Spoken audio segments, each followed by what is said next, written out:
Hey there, thanks for tuning in to Under the Dome. It's been a busy legislative session. We're at the end of the biennium for 2023 and 2024, and today, after a long season of chatting with legislators that represent you in Montpelier, we are on the other side of the adjournment and the veto session. Everything is wrapped up, and we're going to take a look at what bills made it through, which bills did not make it through, and we'll dive into the Vermont legislative website to do that, and hopefully learn a thing or two along the way about how you can find and track the bills that are important to you. So here we are, the website here, legislature.vermont.gov. This is what we're going to be using to sift through the legislative, through the bills that we're going to look at today. And we will, I should say that there are other really great resources that are out there. Vermont Digger has a really great legislative bill tracking webpage, and there's a lot of other really excellent coverage. We're lucky to live in a place that has some pretty extensive coverage of the legislative activity, particularly as it relates to our Burlington and surrounding towns representation. So let's take a look. The way that I have typically prepared for Under the Dome programs throughout this session, when we've focused on a particular topic or area in the episodes that we've looked at, is I've gone over to the committees tab on the Vermont General Assembly website, and then I'll pop into the committee that we will be focused on. So the legislature is comprised of the House and the Senate, so there are a number of committees in both the House and the Senate, and the way a bill moves through the legislative process is it starts in one chamber, it gets deferred to one committee within one chamber, so it starts, say, in one committee, the Education Committee in the House. It's talked about, there's testimony taken on that bill, and then the chair will decide to either hang up that bill on the wall and not vote on it within committee, or take a vote on it in the committee. And if it passes out of committee, then it comes to the full chamber for a vote. And if it comes out of that vote with a majority of support from the legislators in that chamber, then it moves over to the other chamber. So if it passes the House, then it goes over to the Senate. If it passes the Senate, then it has to go over to the House, and it goes through the same process. It's then assigned to a committee. Sometimes it has to go through multiple committees before it then makes it to a final vote on the floor of the second chamber. And if it gets a majority vote there, then and only then will it actually be sent to the governor's desk for a signature. And that part of the process was especially important this year because Governor Phil Scott vetoed a record number of bills, meaning overturned the vote of the legislature by, and we can actually see, before we jump into committees here, we can actually see vetoed by the governor. We can find the bills that were vetoed this session by Governor Scott, and he, particularly the ones in 2024, so we're looking right now in the session that includes both last year and this year, and the bills that were vetoed by the governor include a bill on data privacy, a bill on community resilience and biodiversity protection through land use. This was a big one, so I'm actually going to click into this. So the way that you can look at a bill more closely on the legislative website, you click on the bill, and then you can come down here and see the versions of the bill as they were passed through each chamber, and then the final version of the bill, which often is a long and very difficult to decipher PDF that has a lot of parts to it. And I will say this bill is a little unique in that it doesn't have an act summary here, but it does have a record of the votes on it. So this was a bill, H687 was a bill that significantly changed the Act 250 development review process for the state. And Act 250 is basically the reason why Vermont looks the way it does, why it has such a low population. It's one of the least populated states in the country compared to a place like New Hampshire across the border, which has very similar, for example, economic and environmental characteristics, but has maybe 2 or 3 times the population. Vermont has very intentionally legislated and regulated its development over the course of the past 50 years or so to make it very difficult for large development, large housing developments, large commercial developments to take place. There's a very lengthy and expensive review process at the state level that is governed by Act 250, which was a bill that was passed about 50 years ago. This bill recognizes the housing crunch that we're in right now and the need to expand the housing and to further further build out our state's housing capacity. And this was a bill that was controversial in that it was passed. You can see here, if we scroll down, we can track. Okay, so it was passed in the House here with 99 yeses and 32 noes, so a lot of support in the House on May 8th. And you can see there are some amendments here that are tracked that you can kind of see on the top of the page if you want. And it had already been passed by the House. So it was passed in the House, and then it was delivered to the governor on June 7th. It had already been passed from the Senate earlier, and it was vetoed by the governor on June 13th. And then the legislature convened on June 17th to attempt to override the veto. And that happens here. June 17th, veto of the governor overridden by a vote of yeas 107, nays 38.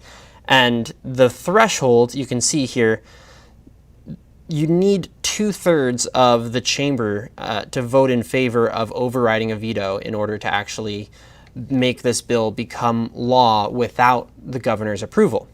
And that's what this bill was able to do, both in the House with 107 of the 150 House members voting yes, and in the Senate with 21 of the 30 senators voting yes. So this bill changed the way that Act 250 regulation happens in the state. It makes it easier to develop in what's called our growth centers. That creates some tiers, some different kind of zones across our state where regulation and land use development review takes different forms and is either easier or harder depending on how densely the development is already taking place and whether there are significant critical natural resources in that area. And so basically the bill makes it easier to build and develop in already densely populated places, in downtowns and in growth centers, and it makes it harder, or equally as hard, to build in areas where there are critical natural resources. And there's been debate in this session about whether this bill will stifle housing development in rural areas. That's why the governor vetoed this bill. But the actual areas where and I wish that I had better graphics for this. This is one of the few bills that doesn't have a summary on it. Gosh darn it. But this bill creates a tier 3 of geographies across Vermont that will be very difficult to develop on, will require some pretty extensive review. And the actual geographic areas where that tier of protection will exist have not actually been determined yet. The bill calls on the Agency of Natural Resources and a newly developed Land Use Review Board Land Use Regulation Board, maybe it's called, to actually determine where those areas will be. And so that will not be determined for another year or two. So stay tuned to figure out what the actual impact of this bill, which overhauls a significant piece of housing development legislation in Vermont. Stay tuned for another year or two to actually figure out where this bill will make it harder to build housing. We know it'll make it easier to build housing in our downtowns, but that debate over where it will actually be harder is yet to be seen. So while we're in the area of energy, or energy and environment, let's check out the House Committee's work on energy and environment this year. So the way that I have looked at this, I'll pull up the bills in and out of committee in the House Committee on Energy and Environment, and then typically I'll pull up the out of committee. This tab, bills out of committee, means bills that were passed out of the committee on the House Committee on Energy and Environment. And then let's just look at 2024 to really narrow it down. The legislature considered hundreds of bills this session, and part of making this website useful is actually knowing how to use the filters to narrow in on the specific list of bills that you're looking for. So in the House Committee on Environment and Energy, there were 11 bills that were passed out. And so there's an act related to flood protection and climate resilience. There are a few smaller bills here. Let's see, what are a couple big ones in here? Climate change recovery costs. This is a big one. So S-259 was also often advocated for as a Make Big Oil Pay bill. And you'll see when you click on these, unlike the one that we were just looking at, this has a little act summary here, which I find really helpful. So this is usually just one page, sometimes it's 2 pages, but it explains very succinctly, and it says at the top, this has been prepared by staff of the Office of Legislative Counsel without input from any legislators. It's not intended to aid in the interpretation of legislation or serve as a source of legislative intent. It's intended to just be an unbiased description of what this bill actually does. So this bill creates the Climate Superfund Cost Recovery Program. And basically what this will explain here is the purpose of that program is to hold parties accountable for the emissions, the greenhouse gas emissions that are causing climate change, and to pay into a fund proportional to the amount of emissions that they have caused.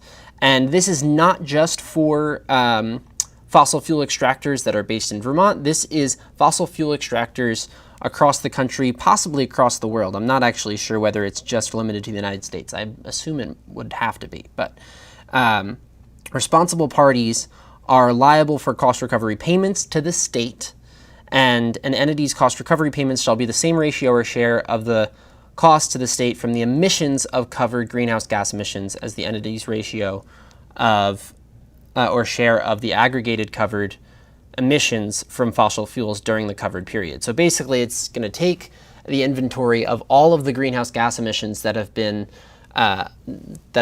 emitted that are directly attributable to fossil fuel companies in the last 30 or so years, and it's going to divide those up and create a bill, not a legislative bill, but like a you must pay this amount to those fossil fuel companies that will then be used, that money will then be used to fund flood recovery, flood adaptation, climate adaptation work across the state. Now, this bill is the first of its kind across the country, trying to get big oil companies and fossil fuel extractors to pay state governments to fund climate change adaptation and recovery work. There are I think the hope here is that other states will follow in line and pass a similar bill, because these fossil fuel companies will absolutely be taking this legislation to court and will be challenging the constitutionality of this bill with lots and lots of legal power and money behind that challenge. So it's unclear whether this will actually lead to big oil companies paying the state of Vermont huge sums of money to support our climate adaptation work. And in all likelihood, we'll need a bigger state like New York or California to pass a similar bill and then take on the legal fight in the courts against these big fossil fuel companies to actually make them pay up to the states that establish a program like this. So that's S-259. This was a bill that was passed by both chambers and then was actually allowed to become law, and it says it here in the last recorded action. It was allowed to become law without the governor's signature on May 30th.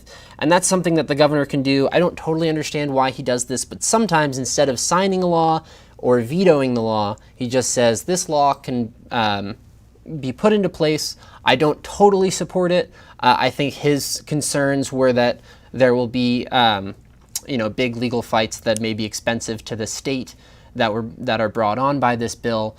But this bill did become law without the governor's signature, that is.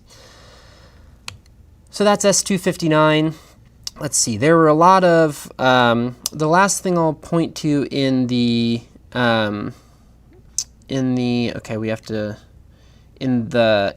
House Committee on Environment and Energy here. I want to find the Renewable Energy Standard. Yes. S-289 is a bill that was also talked about pretty significantly this session. And let's pull up the summary here. This is a bill that will require electric utilities, so the companies or public or private that provide our electricity, to source 100% of their energy from renewable sources by January 1st, 2035.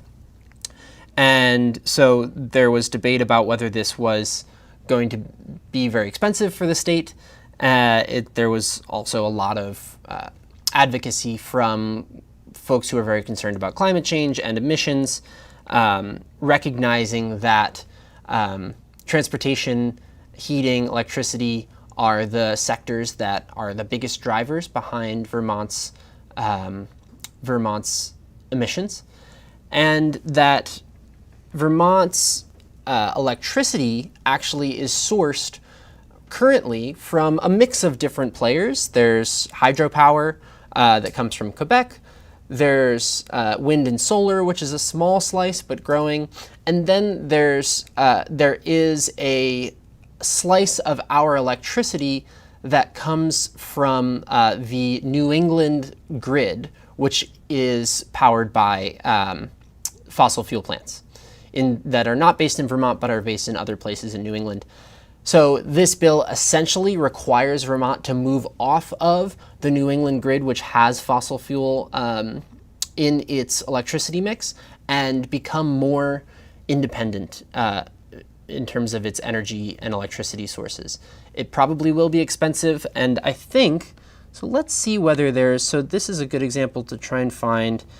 When you're on this website and you're looking at a bill, something you can do is pop into this fiscal information tab, and there's an office at the state called the Joint Fiscal Office, and they will release just short, I mean, this isn't very short because it's 8 pages because it's a complicated bill, but it will release an analysis of the fiscal economic impact of a bill on Vermont. And so this says the bill H289, which was passed, would make numerous changes to the renewable energy standard, requiring that most retail electricity providers be comprised of 100% renewable energy by January 1st, 2030, and then by 2035 for others. And it would increase the required amounts of distributed renewable energy, renewable generation, new renewable energy, and load growth renewable energy, and with some exceptions. Providers that cannot meet the requirements could instead make alternative compliance payments at rates specified in the bill. So if electricity utilities cannot meet this, they'll have to pay a fee, essentially. And it says here in the box, the annual impact of H289 on electricity rates would be insignificant in FY25 and rise to an estimated 2.2% to 6.7% above already increasing rates by FY 2035. So basically saying that this will, the Joint Fiscal Office does predict that this will increase electricity bills across the state. There's probably more specific information here. Let's see if we can find a graph here. Projected impact. Yeah, so this is a nice little graph that shows what the impact will be. So this blue line shows, which is the lowest line here, shows the average monthly electricity bill for households that use 800 kilowatts per month. And then this yellow line and green line are the sort of low end and high end scenarios for how much an electricity bill is going to cost now that we are requiring more renewable energy from our electricity providers.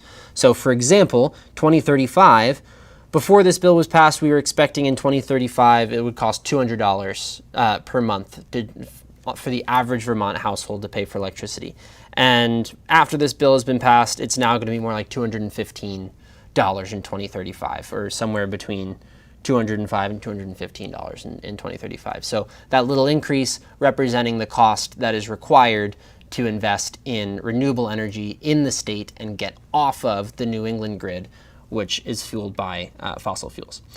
So that's H289. I think that's all we'll talk about on the environment and energy side of things.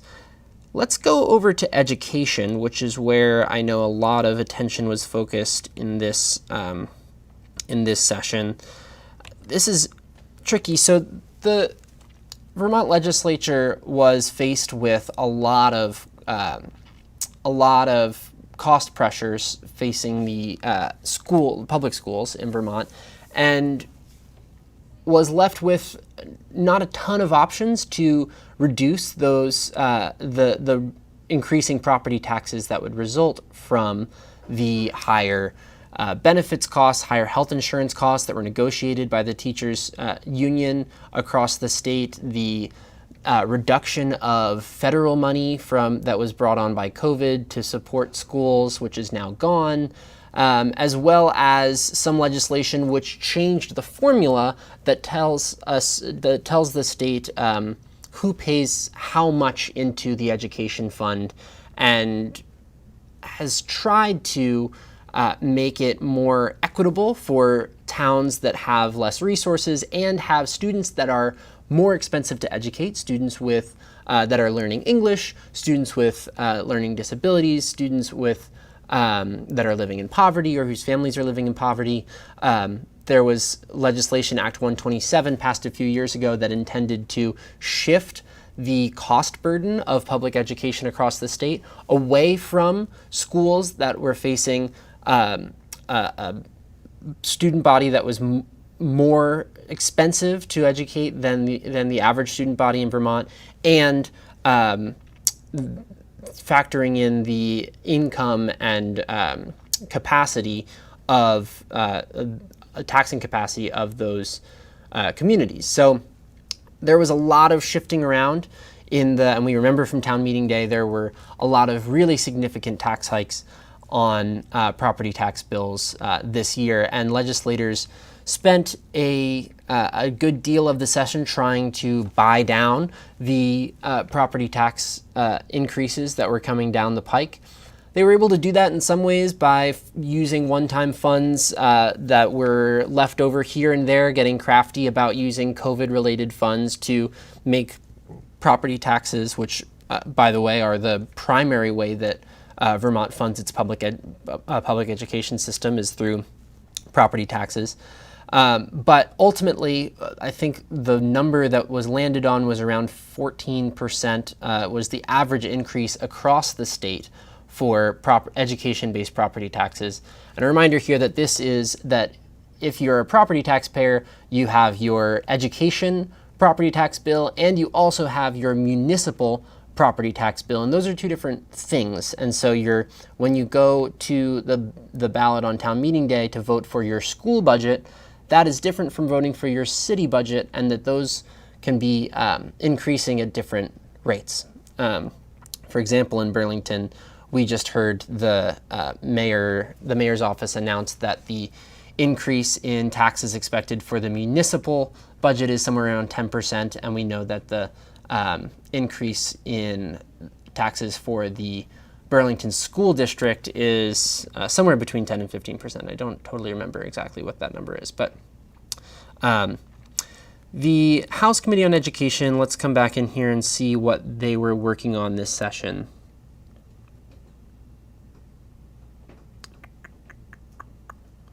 School board members. So there are a lot of bills that are passed, and one way to do this too, so I'm going to click on out of committee and just focus on this year to narrow it down a little bit. Oh, and there you go, and see how that narrows that down. An exciting bill here that didn't get a ton of attention, S-191, an act relating to new American educational grant opportunities. Oh, and that's not, let's see, how do we get this up here?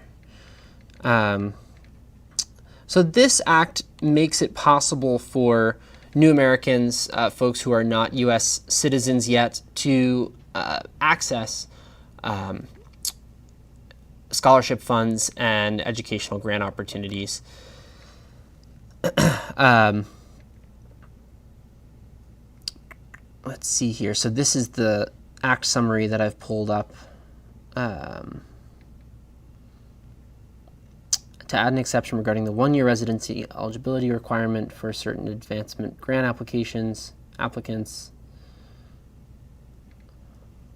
So folks who typically had to have lived here for a year in order to get access to VSAC grants, Vermont Student Assistance Corporation, which, by the way, is an excellent source of scholarship funding if you're looking to do any kind of either professional development or continued education. VSAC is a really excellent resource that is state supported. And this act makes it easier for folks who are new to our community to be able to access those funds. I think we heard Representative Leonora Dodge talking about this on Under the Dome earlier this year. The bill that is, I think, most consequential from the Education Committee is what's called the Yield Bill. And let's see if I can actually find this bill. We'll talk about this one briefly. So, act relating to school construction. So, Vermont, for about 15, maybe 20 years now, has not supported, at the state level, has not supported construction and renovation for schools at the local level. Meaning, if you're a local school and you want to renovate your school, you want to build a new school like Burlington just had to do, you have to pay for it entirely yourself with local taxes. And the legislature is only now, this has led to one of the oldest school building stocks in the country. Vermont's schools, I think, famously across the state, especially in rural areas, are really falling apart, but not only in rural areas, in many of the areas that we cover as well. There's significant capital investment needs in our schools. This is a bill that gets the ball rolling on reestablishing a state construction aid program, and that, and we can see, oh, or was this the one? No, so there was another one, actually, into school construction. Is there, I know there was education laws. Oh, here it is, H-871. And sometimes, that's a good lesson, sometimes legislature will have a couple of bills in motion on the same topic, and one will move forward and the other won't. So H-871, which then became Act 149, when it was passed, moved forward let's see what it does. It takes several steps towards updating the state's school construction program, including it creates a program to support the development of educational facilities master plans, so statewide planning for facilities, and it creates, down here in section 4, creates the State Aid for School Construction Working Group to study and design a recommended plan for a statewide school construction aid program. So the working group will be comprised of 3 legislators in the House, 3 legislators in the Senate, and the Secretary of Education. and they will get together and start to talk about whether the state should pursue restarting its state construction aid. And that would mean that statewide tax dollars could support renovation and construction of schools at the local level.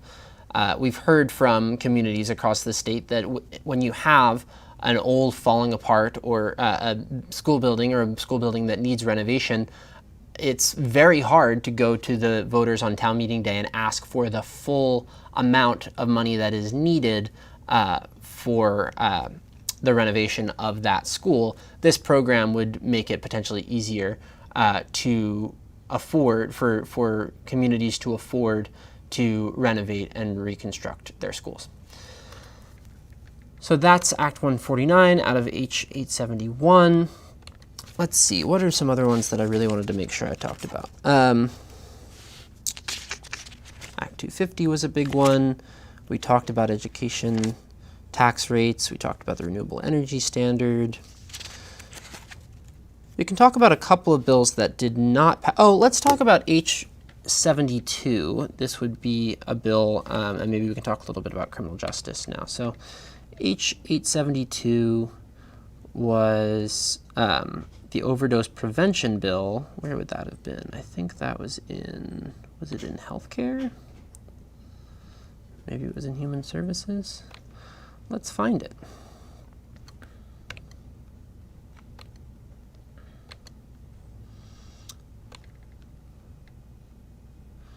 Was not in H72, it wasn't in the healthcare committee. Human services? Let's see if it was there.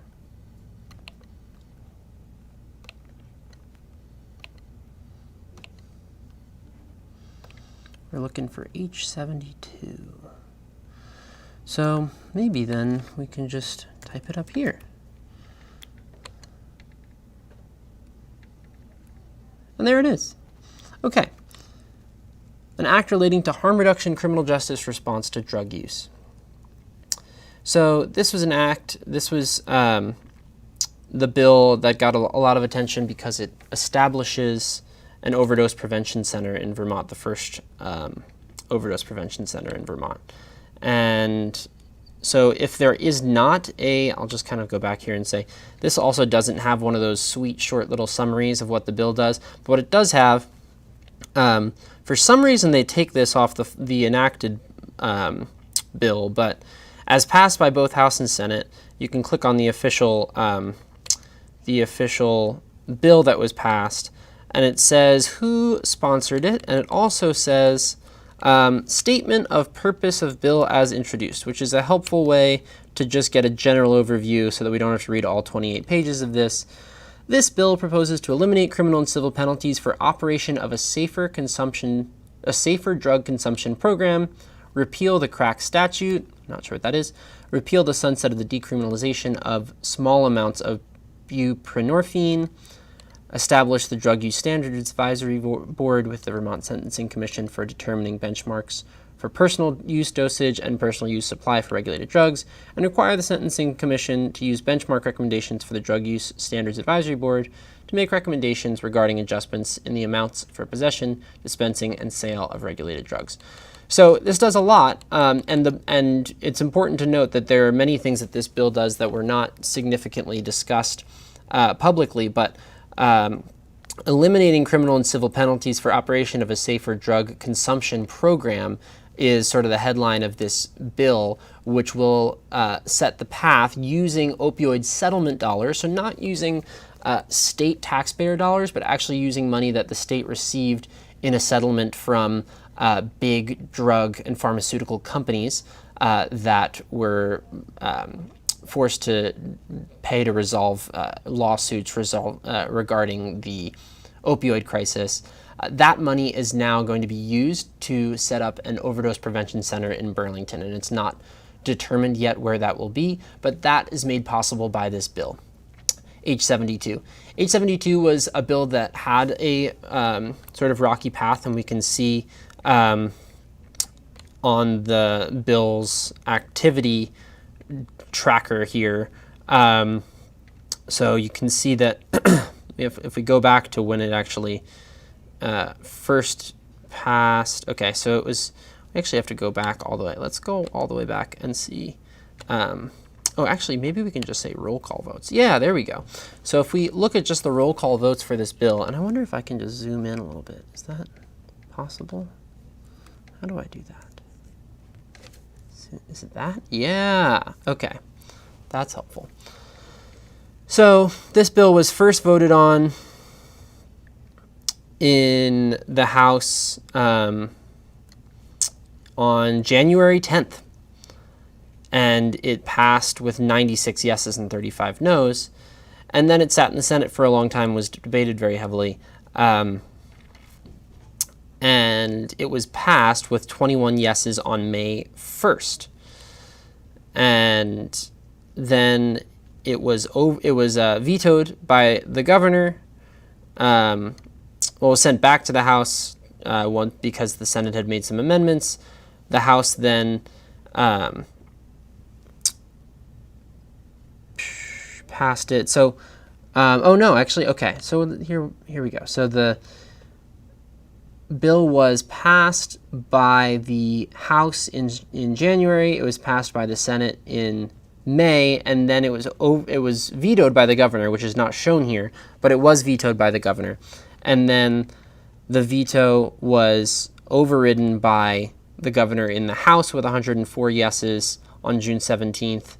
And then it actually required 2 votes to overcome the veto in the Senate. But it did ultimately overcome the governor's veto and did become law. So H-72, establishing an overdose prevention center, did make it through the legislature this year, and Burlington, the city of Burlington, will now work with the state to establish the location of that overdose prevention center, probably in the next year or so. So that was a big one. Let's now move into another one related to criminal justice and public safety, corrections and institutions. That's probably not right. Let's go to the Judiciary Committee.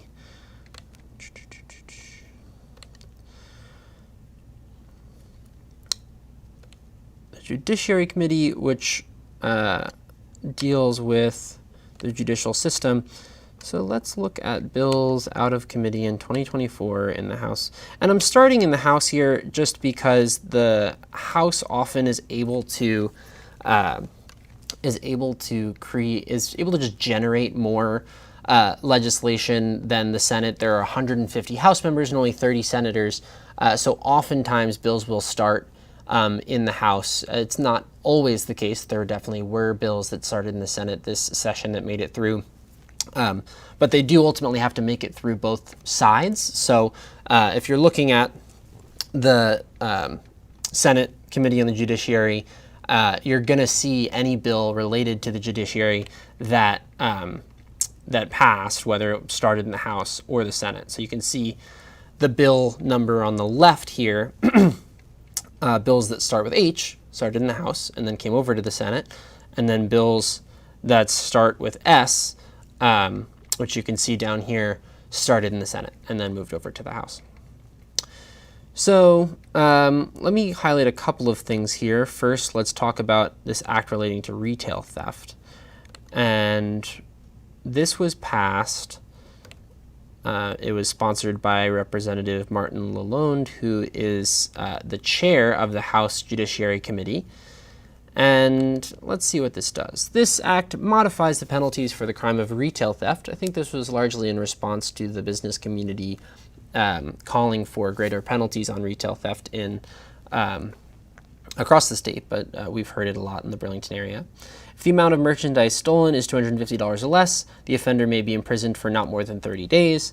If the amount of merchandise stolen is greater than $250 but not more than $900, then they may be imprisoned for not more than 6 months for a first offense, 2 years for a second offense, and 3 years for a third offense, or 10 years for a fourth offense. And if the merchandise stolen is for greater than $900, the offender may be imprisoned for not more than 10 years. So these are some increases in penalties here.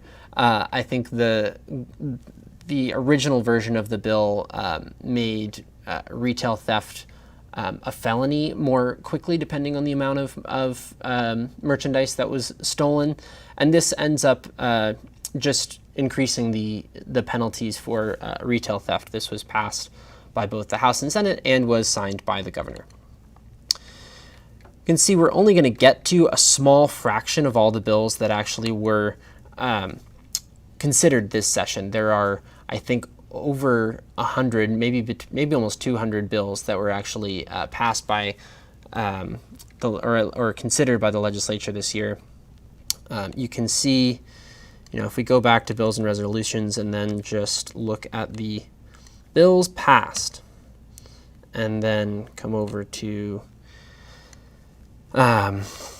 show all entries. Let's see how many. Yeah, there are a bajillion of them. So, and if we go down to the bottom, we'll see 249. Unless, yeah, this is in the, and this is just passed by the House. So if we look at the ones that are passed by both the House and Senate, it's a little bit fewer because, so it's 218. So there are a lot of bills that get passed in the legislature. I think a handful of them often get the attention in the media, which is why it's so important to be able to navigate this website and understand if there's an issue that's important to you, to be able to find the legislation that was worked on this session. There are bills related to agricultural subjects here. Let's see what this bill is about. I don't remember this bill being, it was signed by the governor on June 6th. It relates to water quality, agriculture, fertilizer, weights and measures, pesticide enforcement, or certification. So if you're a farmer, this is a very important bill. I happen to not understand exactly. The act authorizes the Agency of Agriculture to allow for pesticide certification or licensing exams to be conducted electronically by a private vendor for a fee. The act authorizes municipalities to regulate by means of an ordinance the control of livestock running at large. The act also updates the fines that may be assessed for livestock running at large and clarifies that the fines may be assessed per animal by a law enforcement officer or municipal officer. So don't let your cows loose is the word on this bill. Let's see. There are, related to agriculture, I want to highlight one other bill that I know was quite important to many farmers around the state, and that as well as environmentalists, and that's a bill related to a particular kind of pesticide called neonicotinoid, or neonicotinoid, that's what it was. An act relating to banning the use of neonicotinoid pesticides. So this is a bill that was brought forward by environmental activists, and the bill prohibits, beginning on January 1st, 2029, anyone from selling, offering for sale, distributing, or using any neonicotinoid pesticide. So this is a pesticide that is often put on seeds of common crops in Vermont to prevent insect damage. It also is really deadly to pollinators and bees particularly. So there was a lot of data presented about the impact of this particular pesticide on our bee populations, and after a lot of testimony from farmers both in favor and concerned about this bill, there was a compromise reached that we wouldn't actually put this in place until January 2029, so that farmers and seed producers and distributors would actually have time to prepare for this change. Okay, let's kind of round the corner here and start wrapping up. We've been through the agricultural side of things. We've been through the House and Energy. I want to talk about a couple bills that didn't ultimately pass. The debate around housing this session was really focused on two different philosophies. There was the philosophy of wanting to invest at a significantly higher level using state dollars to build affordable housing across the state. And there was a philosophy of wanting to make regulation less extensive, less expensive, less timely, or cause fewer delays in actually building for private developers to come in and build housing. And the bills that resulted from those two philosophies, one we already talked about was H687 Act 250 reform, which made it easier for private developers potentially to come in and build housing, both private developers, but also just families and folks looking to build a house, to come in and build housing in growth centers in our densely populated areas in the state, but also made it harder to build in areas where we knew that there would be a critical natural resource at stake if development were to continue. The other side of that argument was a bill called H829, which passed the House, but not the Senate. Some of the pieces of H829 made it into the state budget, but were not passed as standalone. So if we go in here, and actually the best way to look at this bill would be to look at the Joint Fiscal Office note. And so the Joint Fiscal Office released this summary of this act that was passed by the House. And you can see this act would set an approximate $900 million target for cumulative housing investments between fiscal years 2026 and 2034. The bill would add, in order to pay for that, a new marginal personal income tax bracket of 11.75% for folks who earn over $500,000 of income.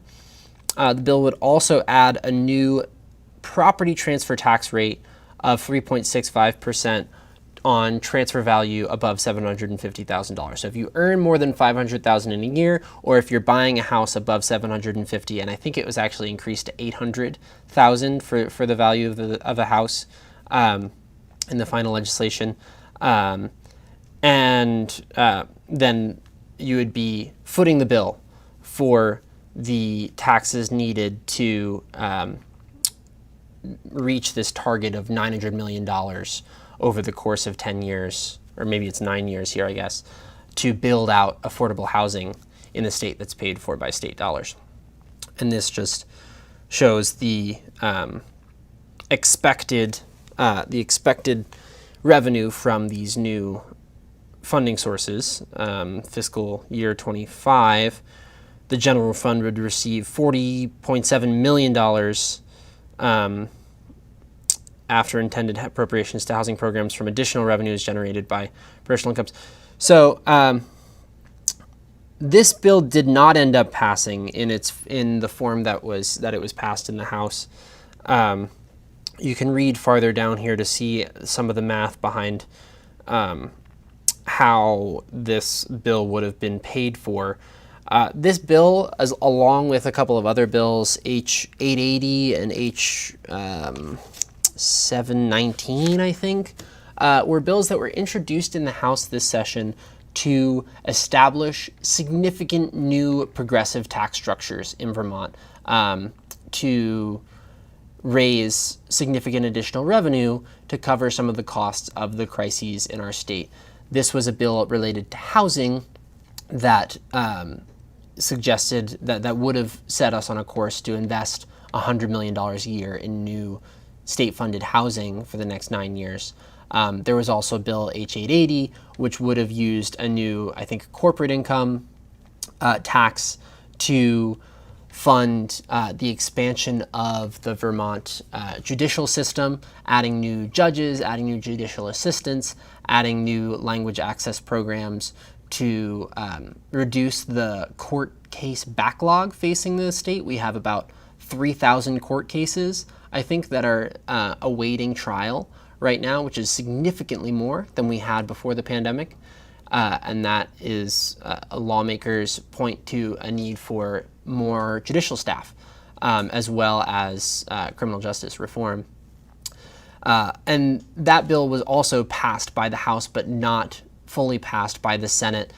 Both of these initiatives, the housing, the judiciary expansion, were sort of watered down a little bit and incorporated into the state budget. We will have a position for a new judge and for some other new judicial positions in the past state budget, which was signed by the governor, and we will have additional resources for housing in the state budget, but not quite to the extent that the House leadership was looking for, and from what was passed in some of these bills out of the House.